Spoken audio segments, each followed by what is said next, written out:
mahallemden 50 milyon kredit alacak edim. Şimdi kınday neler var? Assalamu alaikum. Assalamu alaikum. Yaxshi yashaysizlarmi? Mening mahallamdan 50 milyon seferamiz. 5 yilgacha foizli 6 foizdan bo'ladi. Agar 3 yilgacha olgan bo'lsangiz, 3 yilgacha, 1 yilgacha olgan bo'lsangiz, 1 yilgacha. Muddati yetarlisizda kafillik asosida beramiz. Yana kimda qanday kredit olish istagi bo'lsa bildiramiz. Her bir ay tadbirkar dasturundan 33 milyondan beri tutmamız aldı. Şimdi şu 50 milyon işlerildi. Faiz stavkileri. O iddialı faizden oldu. Hakimiyetden için taksiyen olması belirlerdi. 2-3'lük, perendeçilik, çamaşırlık, şundan aşağı veremiz. Bağdaşılık yok bizlerde. Bağdaşılık ama.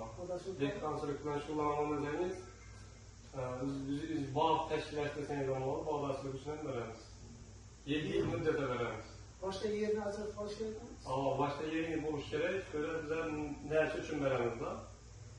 Siz üzüm ekemeniz neyim? Mesela için üzüm ek için veremiz. Yer, büyüken yer var da hazır. İki yer yeterli. Su serpiyle peki. Şunu sulak parışıyor mu koysanız bize neresi için çıkartmamız da. 7 ile veremiz. İmtiyazlı köyük. 17 yarı faiz. Başkadan bir yerin geniş var mı?